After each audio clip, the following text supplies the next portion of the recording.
back, relax, and maybe get yourself a snack. Me and you gonna have a little chat about books. Hey guys! So I'm here today to do a book review, and the book I'm going to be reviewing is Dawn of Wonder, which is by Jonathan Renshaw, and this is book 1 in The Wakening. I picked this one up because it was always being advertised to me on Audible, and it's narrated by Tim Gerard Reynolds, who is a really fantastic narrator who narrates a lot of Michael J. Sullivan's books, and I really enjoy this narrator. I've really enjoyed Michael J. Sullivan's books, and I like audiobooks and fantasy, so it was kind of ticking all those boxes for me, but I'd never really heard of this book before. And the reason I'd never really heard of this book before is because it's a self-published book, which I didn't realise when I was reading it at all, which is good, because that means it doesn't feel self-published, it feels incredibly professional. I really enjoyed this book, so much so that even though I listened to the audiobook, I wanted to buy myself a physical copy so I could put it on my shelf behind me as a favourite, because it is a favourite of mine now. So what is this book all about?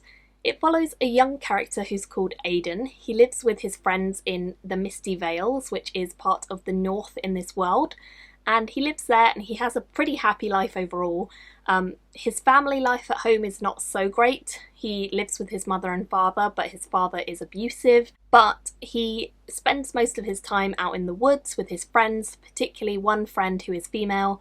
They're not romantically involved, but she is basically his best friend. And they have all sorts of adventures together, including winding each other up, playing jokes on their other friends, getting into all sorts of scrapes and adventures, being daredevils in the forest and jumping off cliffs. They're pretty adventurous kids, and they live in this fairly rural lifestyle, this village, this farming sort of town that has a big manor house that looks over it all. And she is daughter of the ruler in this area. He's basically the big man in this village. He sort of overlooks everything, and she's his daughter, and Aidan is her best friend. So they run around all day together and have loads of adventures until one day a rider rides hard into their town and tells them they are probably going to be attacked by this other race who have been recently enslaving lots and lots of people around their area and taking away captives. So all of the people in this village gather together overnight in the manor house to try and stay away and hide and defend themselves from these slavers who are rumoured to be coming. However, Aidan and his best friend Calry, who is the girl, Calry and Aidan are actually really intelligent kids. They're not stupid, they kind of are very good at identifying things that adults might miss. And one of the games that they like to play is kind of guessing where people come from, using clues that they see on their body or in their dialect or anything like that. So tattoos, what sort of jewellery they have, what sort of accent they say, metaphors they might use, all of that sort of stuff. And they use their skills to identify that the person who's given them this report of the slavers might be playing them false, and they do not believe that these slavers are real and that they're coming. They believe that he is a slaver and he is trying to trick everyone by getting them all into this manor house. And so Aidan and Calry decide they need to inform the next village over to try and get help, which is what they do. But after this, Aidan gets chucked out and isolated, and he and his family have to move away to the south, which is somewhere no one ever goes. They have to pass through a really treacherous terrain to get there and past this big old fortress, which is basically abandoned. It's a huge relic of this past culture who used to live there, and they pass by it on their way south, and all sorts of nasty things happen to them whilst they go there. And then once they get to the south, they have all sorts of struggles to fit in. So Aidan travels with his family, his abusive father and his mother, who loves him dearly, to the south, and when he gets there, things start to change for him. He kind of decides he needs to wreak revenge on this race of slavers who attacked his village and started all his problems, and he is in training. He does a lot of training to try and get to a good point. He kind of gathers a band of loyal followers around him, and he impresses the people who work there a lot by his skill and his intellect, and he's a very hard worker. So eventually he gets sent on missions, and as you can see, I'm just kind of telling you loads and loads of stuff, which means that this book is entirely packed full of adventure. It's just over 700 pages, it's 710 pages long, And there is so much that happens in here. I could keep telling you so many more things, but essentially all you need to know is that Aidan is the character we're focusing on the most, and he is an intelligent young boy who is destined for great things, which is kind of the plot of every fantasy book, I'll grant you.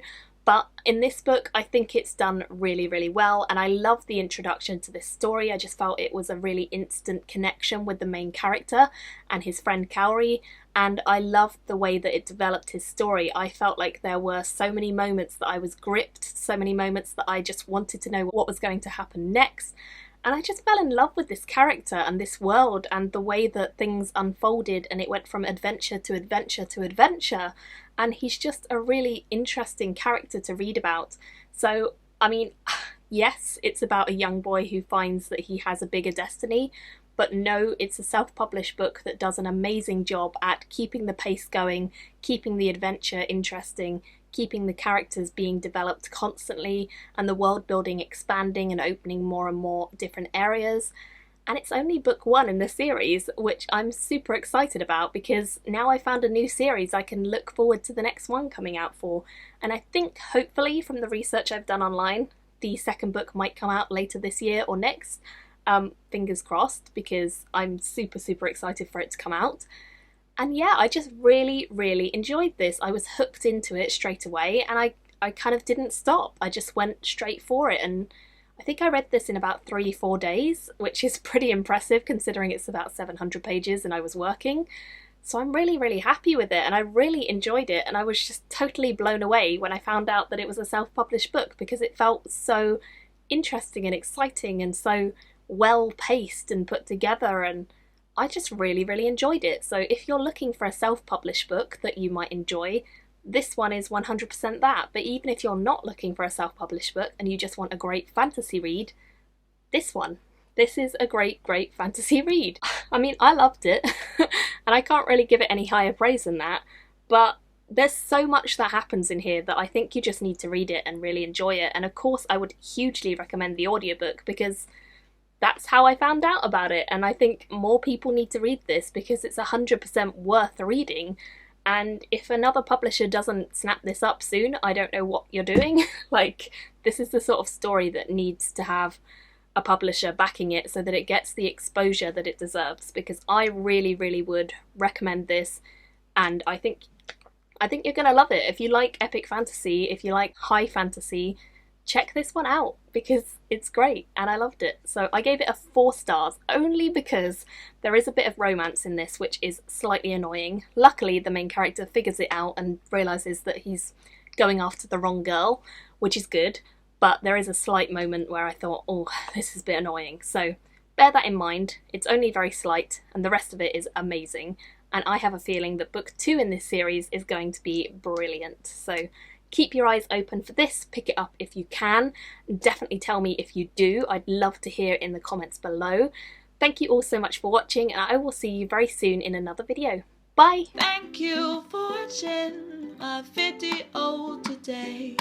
Go pick up a book, then come back and chat with me again.